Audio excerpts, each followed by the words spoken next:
Do të vjojmë diskutojmë në lidhje me SEPën, sot do të zhvillohet transaksioni i parë dhe në rreth orës 11 pas pak minutash do të zhvillohet një aktivitet me këtë rast nga Banka e Shqipërisë për të çnuar këtë arritje të sistemit financiar shqiptar, i cili në një farë mënyrë integrohet në atë europian.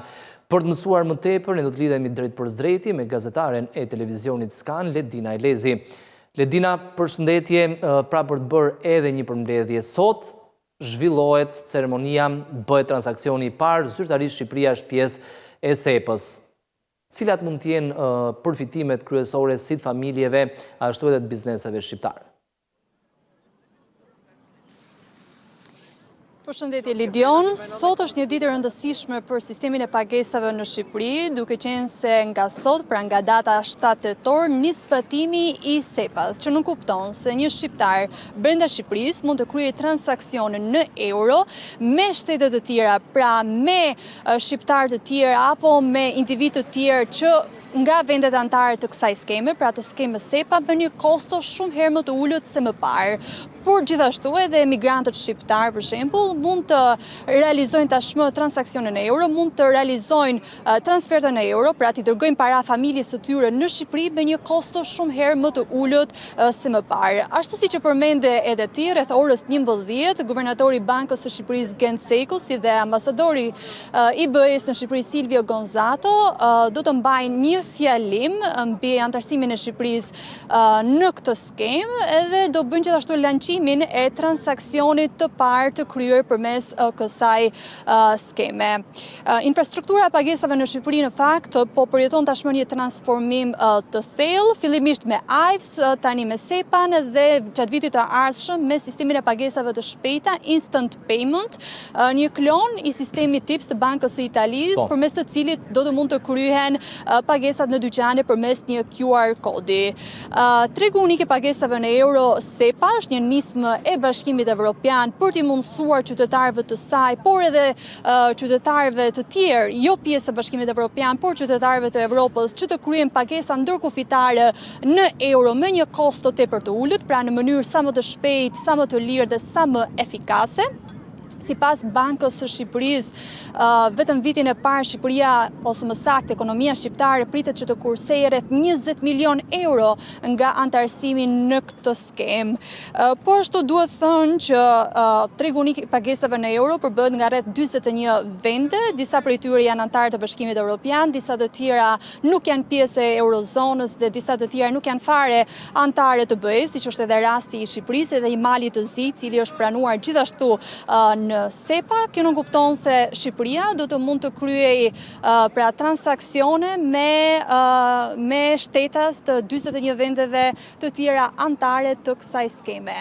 Por sa do të jenë komisionet për të gjitha ata shqiptar brenda Shqipërisë që do të dërgojnë para jashtë vendit për transaksione në euro, pra për transaksione në nisje nga Shqipëria deri në 20.000 euro, komisionet do të jenë maksimumi 2 euro.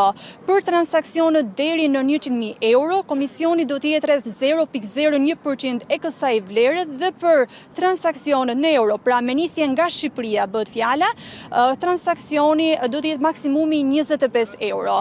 Pra bëhet fjalë për transaksione në euro që mund të jenë për shembull tarifa që studentët shqiptarë që studiojnë jashtë vendit, pra në universitetet të huaja, t'i paguajnë përmes kësaj skeme me një kosto më të ulët. Bëhet fjalë gjithashtu për transferta parash që shqiptarët brenda vendit mund t'i dërgojnë familjeve të tyre jashtë vendit. Bëhet fjalë gjithashtu për pagesa që bizneset shqiptare mund t'i bëjnë furnitorëve të huaj tashmë me komisione tepër të ulëta. Sa do të jenë komisionet pastaj për emigrantët shqiptar të cilët dërgojnë me miliona euro remitanca në Shqipëri, për këta emigrant shqiptar, marrim për shembull një emigrant shqiptar në Itali i cili do të dërgoj para për familjen e tij në Shqipëri, do të paguaj maksimumi 3 euro komision. Ndryshe nga më parë, ku për shembull për të dërguar një transfert shumë e vërtet për të dërguar më përpara një transfert në Shqipëri me një vlerë prej 500 eurosh, komisionin që mbajnë nga bankat mund të shkonte nga 20 deri në 50 euro. Pra, komisioni mesatar mund ishte diku te 40 euro. Tashmë ky komision do të jetë maksimumi 3 euro. Pra, kemi një reduktim ndjeshëm të kostove dhe ashtu siç e ka përmendur edhe Banka e Shqipërisë disa herë që do të kemi një reduktim të kostove me minimalisht 5 herë. Përsa i përket pastaj po. Ledina, një pyetje. Në lidhje me gatishmërinë e bankave, ju e përmendët pak më parë edhe risit ose investimet që sistemi bankar po bën.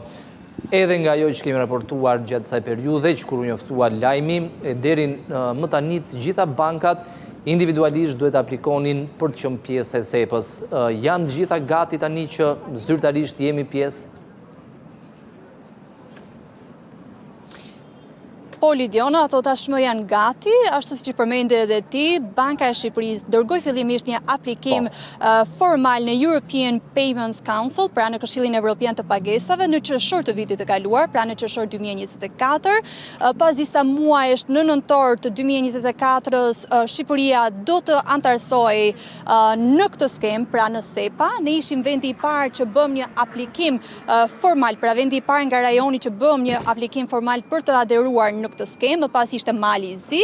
Pas antarësimit në nëntor, bankave ju la një farë kohë që të përgatiteshin për të bërë aplikimin e tyre individual dhe bankat në fakt kanë dërguar një aplikim të përbashkët, le të themi, pra është dërguar, të gjitha bankat kanë dërguar në të njëjtën kohë aplikimin e tyre rreth datës 10 prill dhe për rreth një javë edhe bankat tregtare do të pranoheshin pra ashtu individualisht në skemën SEPA.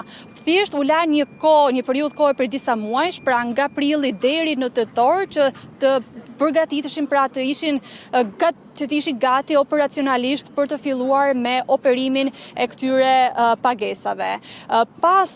Por absolutisht ashtu si që the edhe ti, bankat kanë kryer investime të konsiderueshme që të bëheshin gati për të zbatuar këtë sistem. Pas bankave, radhën do e kenë edhe institucionet e mikrofinancës që të aplikojnë individualisht. Por ky është një proces që do të marrë kohë, sepse ashtu si që përmendëm kërkon investime të konsiderueshme edhe nga ana institucioneve të mikrofinancës. Megjithatë, antarësimi i Shqipërisë në SEPA dhe nisja e zbatimit të kësaj skeme duke nisur që nga dita e sotme është padyshim një ngjarje shumë e rëndësishme për Shqipërinë dhe për sistemin e pagesave, pasi tashmë vendi ynë konsiderohet si i integruar në Bashkimin Evropian në aspektin e pagesave. Ledina, të falenderoj për gjithë informacionin e sjellë në studio, do të presim pak momente më vonë për të parë edhe aktivitetin që zhvillohet në Bankën e Shqipërisë, me këtë rast ku do të jetë edhe guvernatori i Bankës së Shqipërisë, zoti Gencej.